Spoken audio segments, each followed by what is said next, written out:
सभी को नमस्ते। आज आप चौंक गए होंगे कि आज इन्होंने हाथ में क्या पकड़ा हुआ है।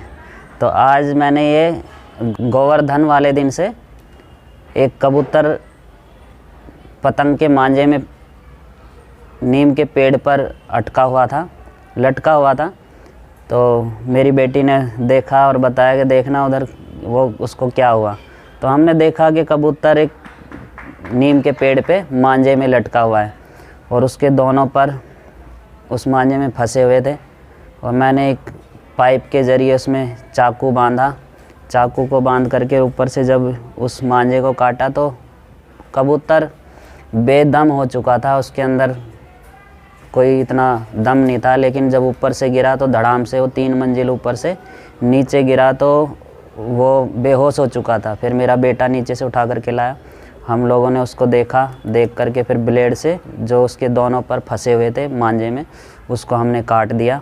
काटने के बाद फिर मैंने यूट्यूब पर देखा कि घायल पक्षी को किस तरह से उसका इलाज किया जाता है।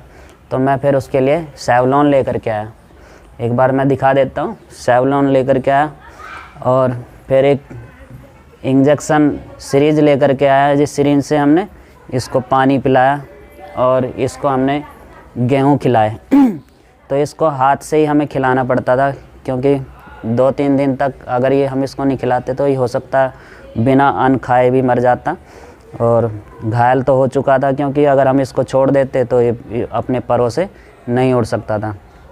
तो हमने हल्दी तेल लगा करके इसको डेली इसका इस तरह से हम सफाई करने के बाद इसको हल्दी तेल लगा देते थे और इसको फिर हम गेहूँ खिलाते थे। और इसको हम छत पर ले जा करके, क्योंकि मैं छत पे ही हूँ तो इससे भी ऊपर एक छत है, तो उसके ऊपर ले जा करके हम कबूतर जहाँ आते थे ना तो उन कबूतरों के बीच में इसको छोड़ देते थे। तो ये छटपटाने लगता था, लेकिन हमें इंतज़ार था। आज मंगलवार का दिन है, आज 9 तारीख हो गई है और गोवर्धन से इसको कम से कम 5 दिन के तकरीबन हो गए, 5-6 दिन है ना। तो आज 5-6 दिन के बाद हम देख रहे हैं कि अभी हमारे हाथ में से ना छटपटा रहा है। अब मैं इसका मास्क हटा देता हूँ, मैंने मास्क लगाया हुआ है तो अब मैं मास्क हटाऊँगा तो ये फिर छटपटाएगा। इसको एक बार देखना, मैं इसके पर दिखाऊँगा। ये घायल हो चुका है, देखो अब ये उड़ने को तैयार है। अब मेरे को पकड़ना नहीं आता, क्योंकि मैं कबूतरबाज नहीं हूँ। तो देखा, अब इसके पर मैं दिखाता हूँ। देखो ये ज़ख्मी था, अब ये ठीक हो चुका है। अब इसके दोनों पर पूरी तरह से स्वस्थ हैं और ये कबूतरों में उड़ने के लिए तैयार है। आज हम इसको आज़ाद कर देंगे। तो मैं दिखाना चाह रहा था कि जो कबूतर है ना, कबूतर है चाहे कोई भी पक्षी है, कम से कम सबके लिए दया भाव होना चाहिए, इंसानों के प्रति भी और सब जीव जंतुओं के प्रति भी। तो मैं योग से हट करके आज एक अलग वीडियो डाल रहा हूँ। तो आप लोगों को दिखाना चाह रहा था कि आप भी इस तरह से कर सकते हैं। कोई ज़्यादा मुश्किल वाले काम नहीं है। तो आप अपनी क्षमता अनुसार अगर किसी के जितना भी सहयोग कर सकते हैं ना तो करें।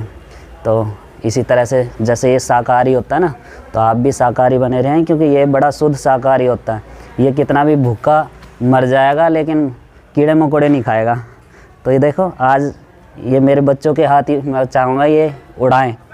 तो आज ये आज़ाद करेंगे, दोनों पकड़े, देखते हैं। दीपा और विशाल पकड़ेंगे और इसको उड़ाएंगे। आ जा भाई, पकड़। देखो अभी इसको उड़ाएंगे हम लोग, है ना। कैसे उड़ाओगे? पकड़, देखते कैसे उड़ाएगा। थोड़ा हल्दी तेल लगा देना एक बार, और थोड़ा सा रखा है ना उसमें।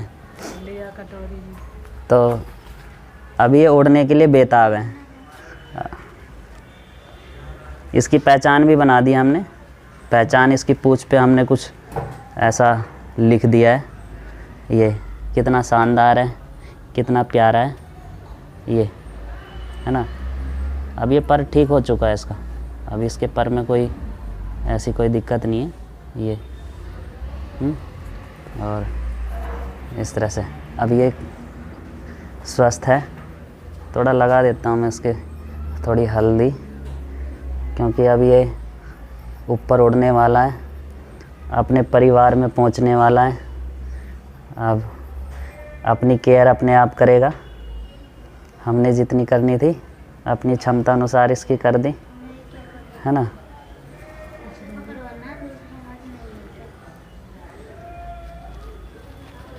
बाप रे, इसका मुंह ढक देते हैं ना तो ये उड़ता नहीं है, फिर इसको लगता है अंधेरा हो गया। चल भाई आजा विशाल, दीपा कटोरी रखो, अब ये उड़ेगा। ले दीपा, विशाल हाथ लगा, हाथ लगा। अब इसको देखना कहाँ जाएगा। पकड़ ले विशाल। अब इसको छोड़ना भी तो है। छोड़ दो, ढीला कर दो। हाथ पे रखो। ये गया अपनी छत पे गया, वो बैठ गया। पहुंच गया है, ये पहुंच गया है यहाँ पे, वो गया। और दूसरा कबूतर भी बैठा हुआ है, हो सकता है इसी के साथ का हो ये।